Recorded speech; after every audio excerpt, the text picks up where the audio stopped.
Check, One check. person would be talking and it's a whole nother. Yeah, so how is the sync going to be on, like, the audio is so far ahead?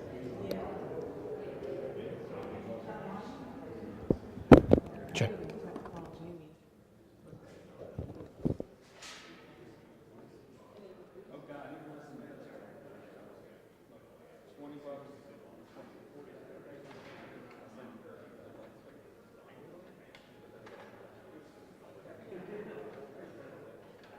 So even with my own ISG,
Check, check.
Mic check, mic check. 1 2 1 2.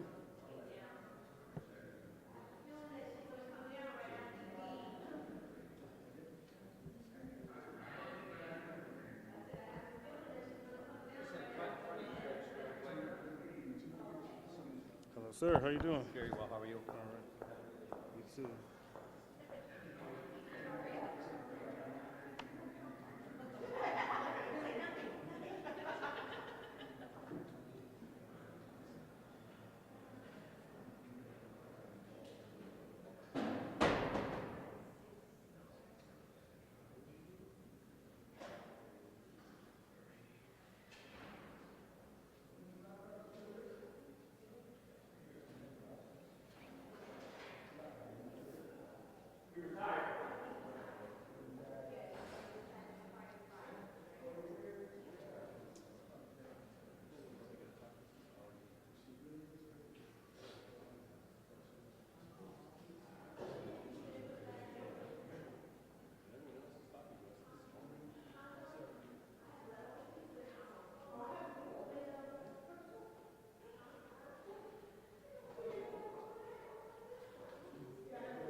We good?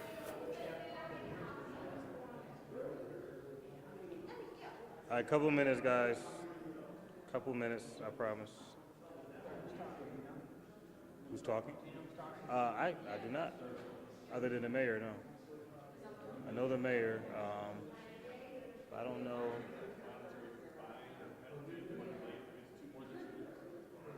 Penalize me? Oh, okay.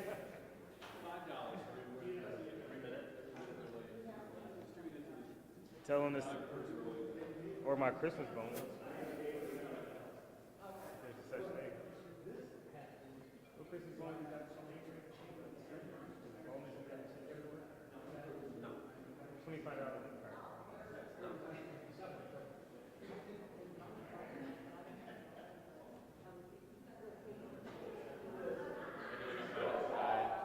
Huh? The hockey game's still going good? I have 4 games this weekend. Wow. Are they easy to shoot? Depending on the sport. Huh? Depending on the sport. I saw you had on, yesterday you had on your ESPN coat, right? Yeah. Said Brad is official. Said Brad's official out here. I've had that forever. One day I'm gonna watch a hockey game, I promise. That's it. One day. Not today. That's probably the hardest. Where do they play? Winnipeg what? Yes. Winnipeg Jets? Winnipeg is a Canadian team? Yes. Very north. Very north. Winnipeg Jets. Out of the 30 teams, how many are Canadian? Surprised you don't know off the top of your head. 7. Only 7? Only Toronto, Montreal, Winnipeg, and then Calgary and Vancouver. Never heard of none of those teams. I know the Maple Leafs. And Montreal Canadiens, yeah, I know them. Oh, they're both the worst? They're both the worst.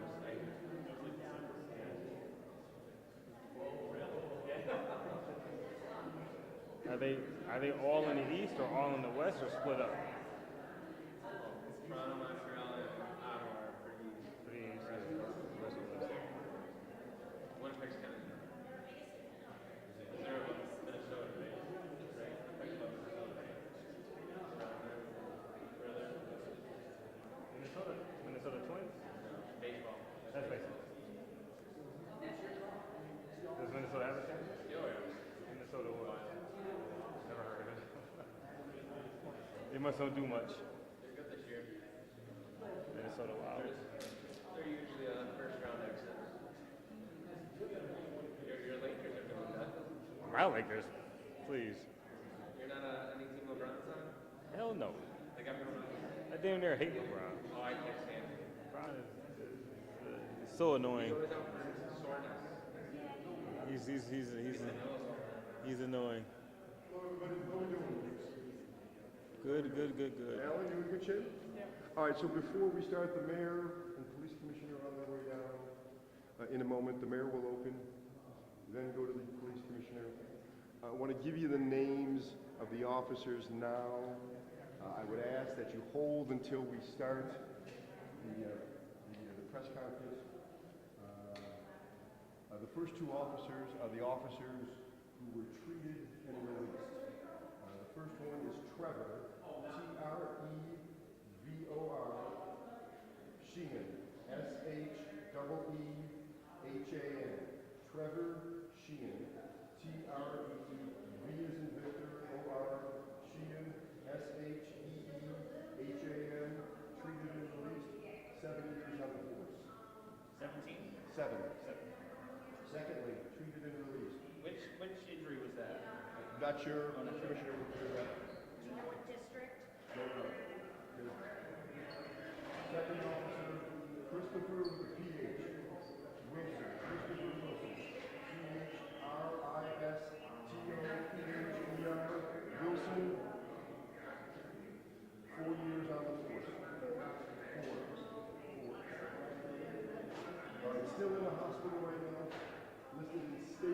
condition, Joseph McCarthy, common spelling with a small c and a big C. Joseph McCarthy, 5 years on the board, still at ECMC, stable condition. Will announce an arrest in this case. The mayor and commissioner start. And that's about it right now. Any questions just on the name, other than districts and things like that? Say Dylan, Wilson.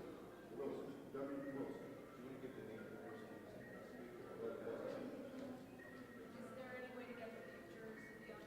Don't know at this point. You said there's what was an arrest? Any info on the when was the suspect who was injured and My understanding is the suspect remains at ECMC in critical condition. Remains at ECMC in critical condition. And they're all patrol officers, right? That's my understanding, yes. Tell me what you need before we start with the names as far as the spelling or anything. We all good? Can you say where they were shot? Like, I know there's 3 different locations. Commissioner might have more information on that, Mark. Okay. Got a lot of good questions. do we have a name of the, we're getting a name of the suspect? We look up on that.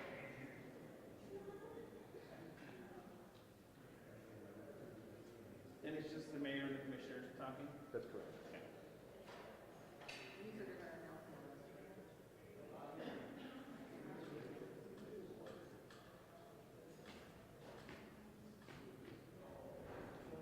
Do you want me to text that to you?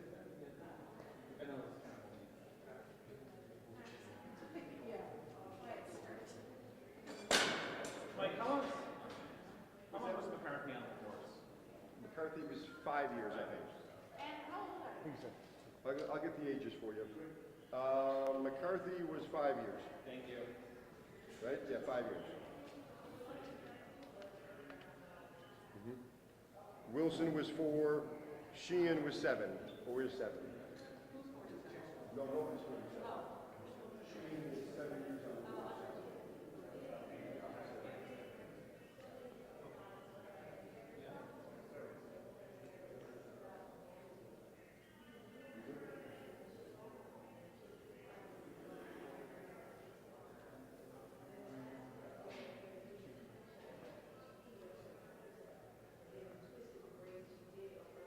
Huh. Brad, Russ just texted me. Russ, what's up? Can you hear me? Russ, I miss you.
Yeah, that's exactly what he said. That's literally exactly what he said. He said, I see you, looking good.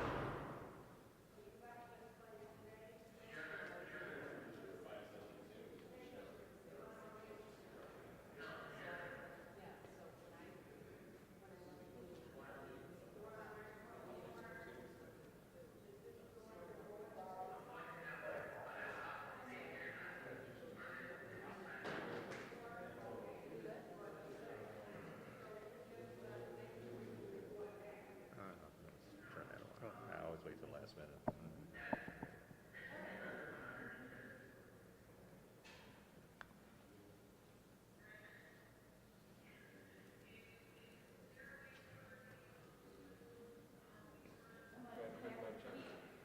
check. Mic check, mic check, mic check.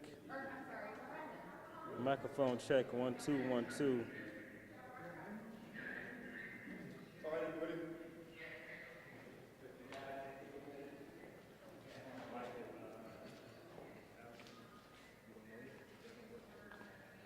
Alan, let me know when you're ready.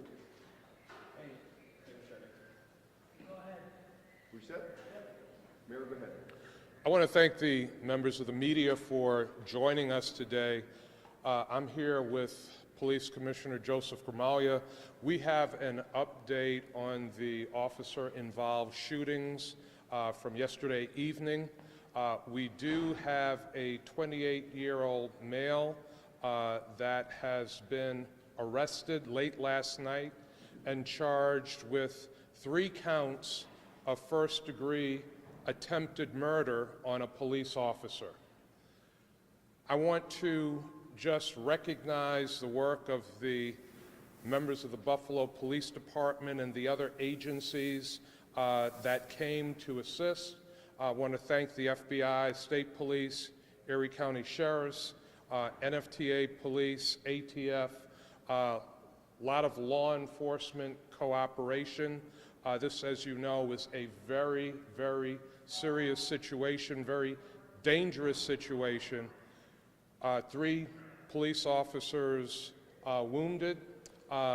2, as you know, were treated and released yesterday.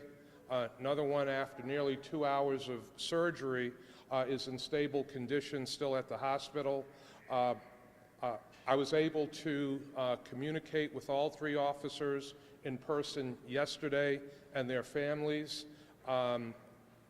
They were generally in good spirits. I want to thank Commissioner Gramaglia. He communicated with all 3 officers again today. The 2 that are out of the hospital remain in very good spirits. The officer still in the hospital, continuing to heal, and all officers are expected to fully recover from their injuries, which is certainly a blessing. Now, this is a situation where an individual is indiscriminately shooting at officers from a car. I want to just repeat what I said yesterday. We are very fortunate that no one was killed in this incident, no member of the Buffalo Police Department, no member of the public, because the way that this individual was shooting from a moving vehicle showed absolutely no concern for people's safety, no concern for human life, and officers did an exceptional job under very difficult and very dangerous circumstances.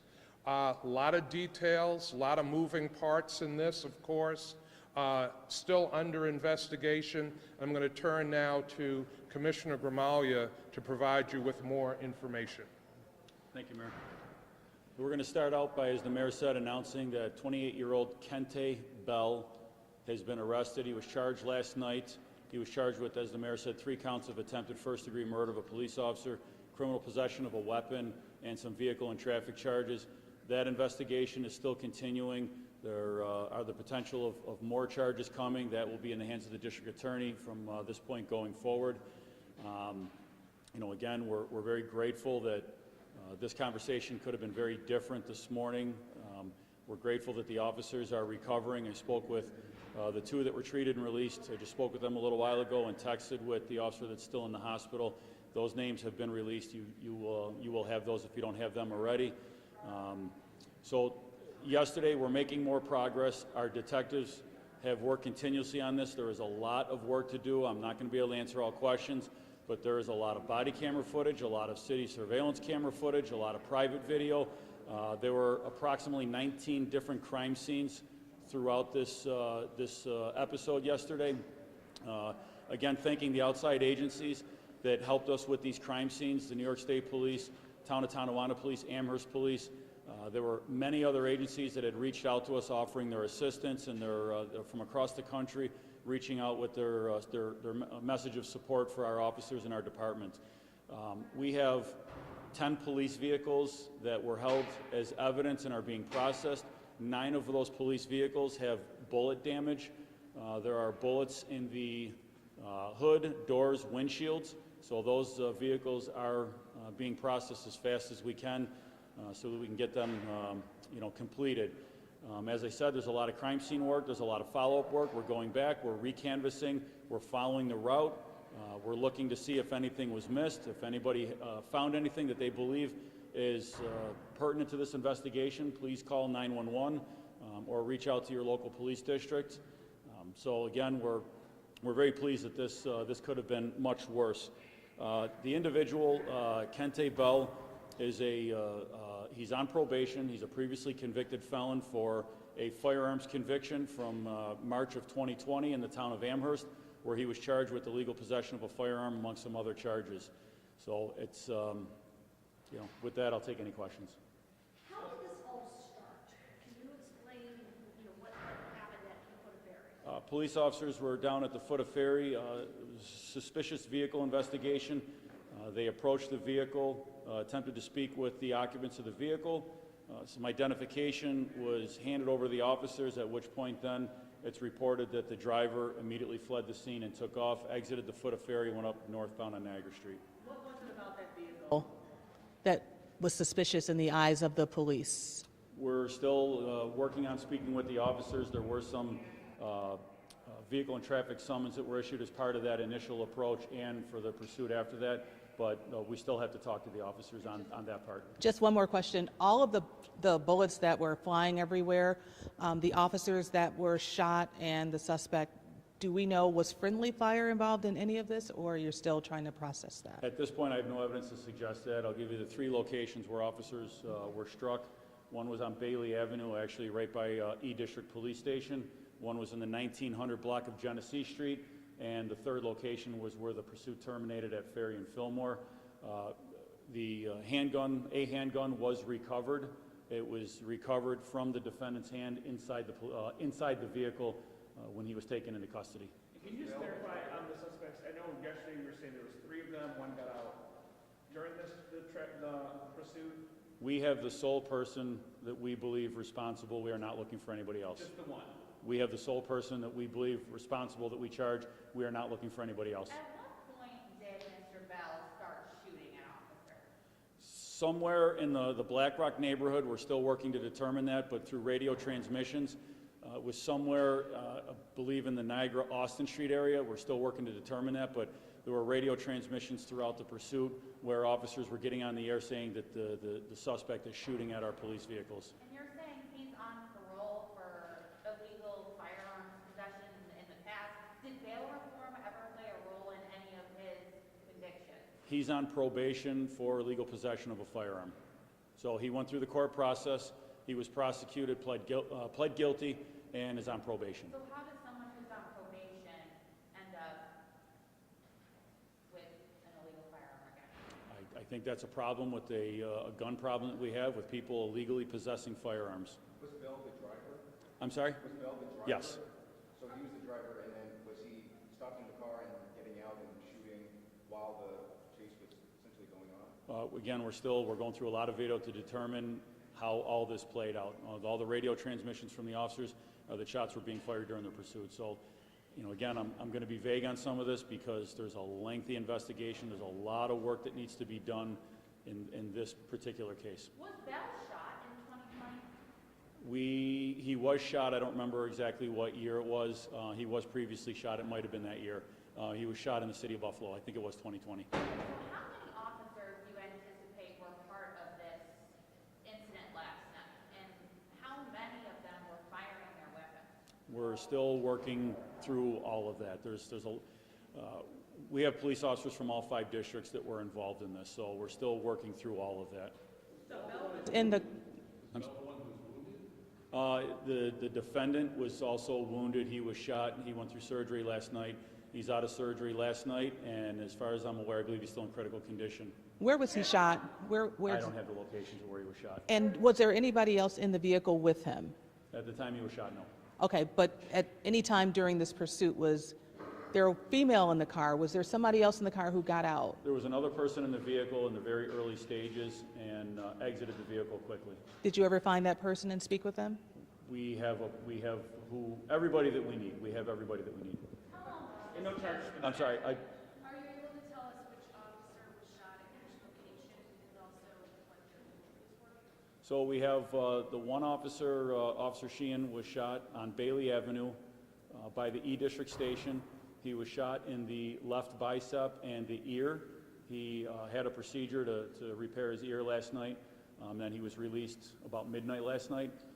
Officer Wilson was shot in the 1900 block of Genesee Street. He was struck in the chest where his bullet-resistant vest stopped that round, thank God. And then Officer McCarthy was struck at Ferry and Fillmore. He sustained a lower abdomen wound that he went through the surgery for and they repaired.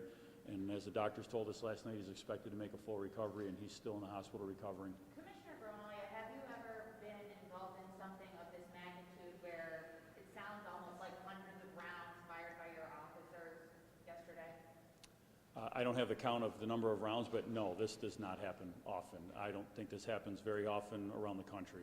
So it happened here, but this is not a frequent incident. So in your opinion, is it a miracle that? Absolutely, it's a miracle. It's a miracle that nobody died. It's a miracle that we're all standing here today talking about everyone surviving, and our officers are all going to fully recover. Can you tell us about the weapon? How long the chase took from start to finish? Almost 40 minutes.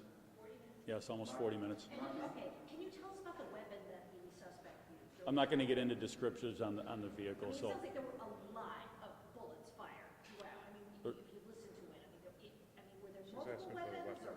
yeah, I'm not going to get into description of the weapon. That'll be something that the DA's office will talk about further. Was there a follow-up? When it started, you said that it was suspicious that they pulled it over, or was it already? No, they approached it that it was stopped at the foot of Ferry. In that park? In the park. In the parking lot area? Yeah, that's what I have right now, yes. Aaron? I'm sorry?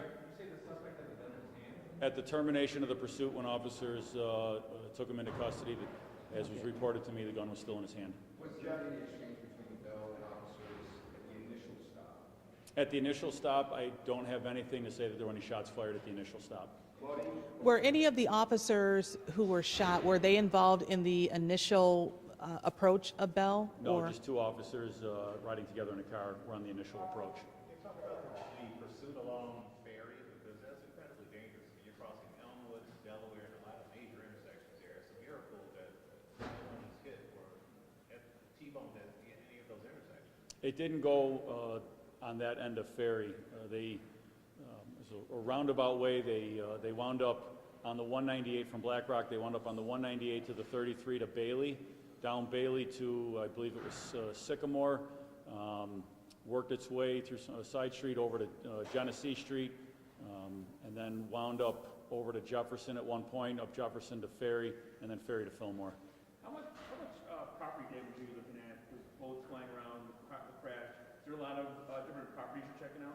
I have nothing reported yet. A message has been sent to our communications department and all of our chiefs that if anybody has any damage they believe is associated with last night, to call police, call 911. We'll respond and we'll certainly investigate and do our best to determine whether or not it's associated with this or not. A couple more questions. Jeff? How did it end? Yesterday you indicated that there was some sort of crash, but how did it end?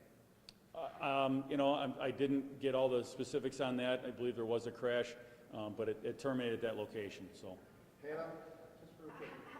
At the initial traffic stop, I mean, what was the catalyst to where he actually ended up leaving the scene? Like, what was the communication? Did officers see a gun in the car? I have not reviewed the body camera. Our investigators are doing that now. All I was told is that they approached, that he handed his license over, and then he fled the scene. I don't have any more than that. I have not personally viewed that. There's a significant amount of video. There's a lot of work that our detectives are doing and will be doing for quite some time. So he was cooperative? He was cooperative in the beginning and then fled? I can't tell you that at this point. Actually, I don't want to. I don't have the information on that. Kevin? How did you handle the pursuit? Because it was a zigzaggy course, it seemed like here. Was he pulling off at some point? I thought we had heard on the scanner it The pursuit at that point was within the policy. Of course, it's dangerous. It has to be monitored, but you also have to keep in mind, we've got an individual that is discharging a firearm while he's driving a car indiscriminately, and we have a duty to protect the citizens as well as our police officers. You let that individual go, what other carnage is he gonna cause? It's, pursuits are dangerous. They're one of the most dangerous things you can be involved in. I've been in them. I don't like them. It's they're very dangerous. Aaron? So our SWAT team and our underwater recovery team was actually at a community event on, it was either Jefferson or Fillmore. They were over in that neighborhood and with our community services captain at a community event, and obviously they redirected and left the scene and were attempting to aid and assist. One or two more? What would you have done with it? What would have done with in terms of the pursuit? Been there to like be part of a blockade, or what was it functional? No, they were just in case this turned into some kind of a barricade or something. Our SWAT team was out. They would have gone into action. A barricade is not going to engage in anything of that nature. One or two more. In the pursuit, can you confirm whether there were officers who were on duty who were trying to end the pursuit, not chase, and then there were others who were overruling those officers to continue to keep going? I can't confirm that at this time. And you have to keep in mind, though, that different people, different supervisors have different vantage points from where they're at. Some might know more than others. It's in something of this magnitude, it's a flowing situation, and it has to consistently be evaluated. And about, You mentioned a second person last night. I'm sorry? You mentioned a second person last night. Was that person in custody for a time and then released without charges, or? At this time, we have the only person that we're looking for with culpability in this case. One last question. and about how many police cars do you think were involved in this in total? Oh, I don't know the answer to that. I just have the number that we're processing now, and like I said, 9 of them have bullet damages in the hood, windshield, and doors. You have everyone you want. I'm sorry? You have everyone you want, but there was 2 in the initial stop, 2 people in the car. Initially, at the stop, there were 2. We have who we want. Will you be releasing any kind of video from this incident? We will. It's not going to be as fast as it was, a week and a half or 2 weeks ago, whatever the time is flying here. But it's, keep in mind again, there's a lot of video. It's going to be an undertaking we have to review it first, and we will be transparent in this investigation, as we will in all investigations. It's just going to take a little time to get some of this out. All right, final question, Aaron Besser. So you have 10 cars out of service. Is that impacting police coverage anywhere, or? Is that what? Impacting police coverage. We're going to make do with what we have. We're going to process these cars as quick as possible and get them back out. So, All right, thank you, everybody. thank you. Thank you. Thank you.